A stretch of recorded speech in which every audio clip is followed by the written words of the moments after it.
আসন্ন জাতীয় সংসদ নির্বাচনে পার্বত্য জেলা রাঙামাটি একমাত্র আসনে নির্বাচন যতই ঘনিয়ে আসছে, প্রার্থীরা প্রচারণায় ততই ব্যস্ত সময় পার করছেন। ভোটারদের মন জয় করতে দিচ্ছেন নানান প্রতিশ্রুতি। আমরা আরও বিস্তারিত জানার চেষ্টা করব। রাঙামাটি থেকে আমাদের সাথে যুক্ত হবেন প্রতিনিধি ইমতিয়াজ কামাল ইমন। ইমতিয়াজ কামাল ইমন, আমরা যদি রাঙামাটির সৌন্দর্য বলি, সেই সৌন্দর্যের সাথে সাথে কিন্তু সমস্যা এবং সংকটও জড়িত। সমস্যা এবং নানা সংকটে প্রার্থীরা কতটা গুরুত্ব দিচ্ছেন, ভোটারদের কি ভাবনা, বিস্তারিত আমাদেরকে জানাবেন।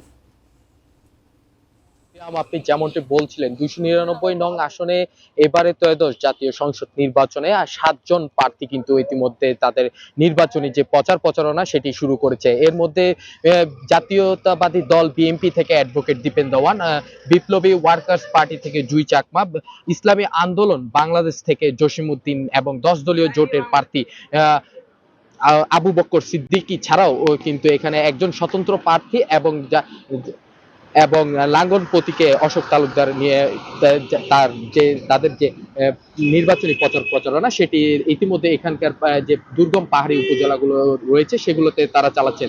একই সাথে এখানকার যে উপজেলাগুলোর পাশাপাশি এখানকার যে এই আসনে 213টি ভোট কেন্দ্র রয়েছে, তার মধ্যে এখানকার স্থানীয় প্রশাসন ইতিমধ্যে এই কেন্দ্রগুলোর মধ্যে 20টিকে অতি গুরুত্বপূর্ণ 149টি এবং সাধারণ 44টি কেন্দ্র নির্ধারণ করেছে এবং সবগুলো কেন্দ্রে কিন্তু যৌথ বাহিনীর পাশাপাশি পুলিশ প্রশাসনের 1412 জন সদস্য এই কেন্দ্রগুলোতে তারা মোতায়েন থাকবে।